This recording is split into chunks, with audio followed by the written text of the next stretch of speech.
earlier this week during a Wisconsin rally, Trump alluded that the 2020 election was stolen and said that if reelected, he would give, quote, police their power back, unquote, and give them immunity.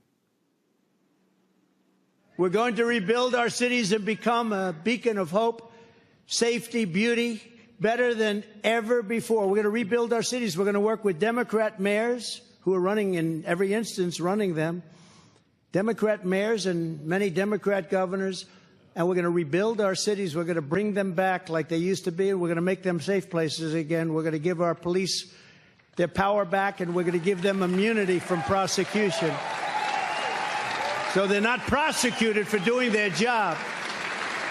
We'll take over the horribly run capital of our country, Washington, D.C., and clean up, renovate, and rebuild our capital city so that it's no longer a nightmare of murder and crime, but rather it will become the most beautiful capital anywhere in the world. On day one, I will sign a new executive order to cut federal funding for any school pushing critical race theory, transgender insanity, and other inappropriate racial, sexual, or political content onto the lives of our children. I will not give one penny to any school that has a vaccine mandate or mask mandate. I will fully uphold our under siege Second Amendment. It is under siege like never before.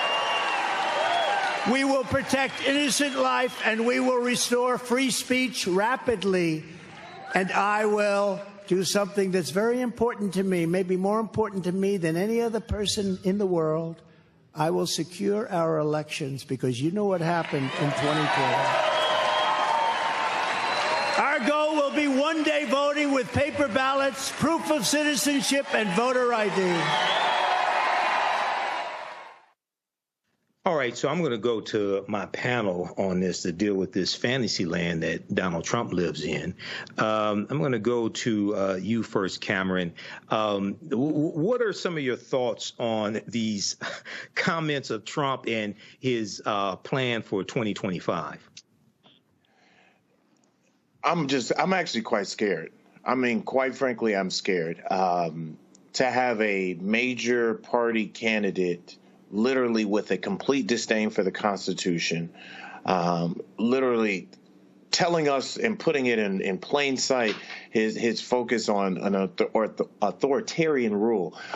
When you start talking about giving police immunity, that's one thing. But when these also a Time magazine article came out this week where he really outlined some of the horrifying things he plans to do once he's in office, kind of using the National Guard and the military as his own personal police force, the ability to say cut federal funding from schools. He's using all the dog whistles and all the things that he hoped get Gins' base up with transgender and critical race theory, and then all the things that he plans to do in terms of cutting aid and funding and help overseas. Like, not only would America really be in trouble, like the world will be in trouble. We have been a pillar of democracy, and through right or wrong through this country's history, we've at least had presidents who at least on the front lines and things they would say have a respect for the laws of the land. But to literally be able to utilize and say, like, hey, I'm going to use police, National Guard, military to mass deport folks, to quench any uprising. And right. You mentioned earlier in the show, he might not even want to get out of office again. He's not going to want to leave office. He didn't want to leave the first time. Okay, he didn't want to leave the first time. So, Donald Trump talks about crime rising in America, but that's actually contrary to the actual data. NBCnews.com, as well as other major news outlets, have an article from March 19th, 2024. The U.S. crime rate is still dropping, FBI data shows. And we see that the national crime rate has been declining each year that President Biden and Vice President Kamala Harris have been in office. And very quickly, and I'm coming to you next, Teresa, it says the new fourth quarter numbers showed a 13% decline in murder in 2023 from 2022, a 6% decline in reported violent crime, and a 4% decline in reported property crime. That's based on data from around 13,000 law enforcement agencies, policing about 82% of the U.S. population, that provided the FBI with data through November. Go ahead, Teresa, because for those who think that things cannot get worse, okay, yes, they will under Donald Trump, a second Trump administration.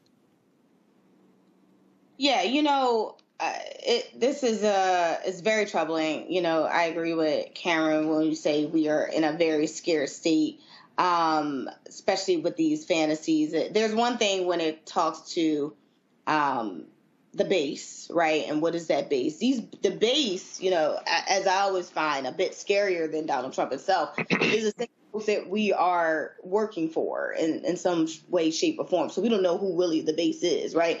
These are these hidden backdoor conversations with these individuals who feel this way.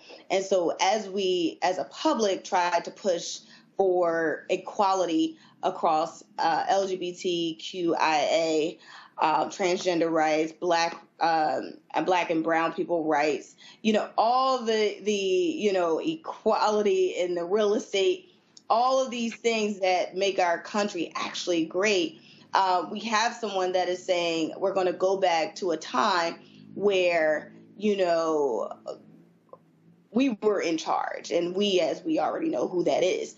And so, and I guess earlier kind of already alluded to, it's bigger than, Joe Biden and his election. Yes, we need to vote for him, but here are the reasons why. The reasons why is because we are a united states, and that united feel and that united firm to keep violence down, to actually look at the stats. That's why we're paying for it, right? Taxpayer dollars are paying for these reports. So if we don't believe the reports and we only believe in poll numbers, what are we saying that we're doing? We're doing mismanagement of leadership. So I think there is one, again, we only have a couple months here till November to really get across the finish line with the right elected leaders, and, with someone that is, quote, on trial, fighting for their own freedom, fighting, to financially get themselves out of debt.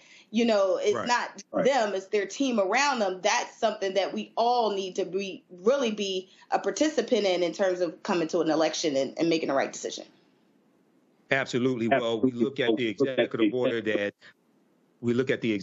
that President Joe Biden did May 25th, 2022 on policing, the second anniversary of the killing of George Floyd, which dealt with policing at the federal level, because based upon the 10th Amendment of the U.S. Constitution, states' rights, the majority of the control over policing is not at the federal level, but it's at the state level. But something that the Department of Justice can do is investigate the patterns and practices of police departments, which is something taking place now under the Biden-Harris administration, which basically stopped under the Trump administration. There was only one investigation into police departments under the Trump administration. And we know when Jefferson Beauregard Sessions III, Donald Trump's first attorney general, became attorney general, one of the first things he did was to stop the investigations in police departments. And he said they were going to take basically a hands-off approach to policing because it was demoralizing police to have these investigations. He said we need to take a hands-off approach. And when you hear Donald Trump talking about immunity for police officers, this falls right in line with that. Go ahead, Cameron, with your I'm sorry. I went to Cameron already. I went to Teresa.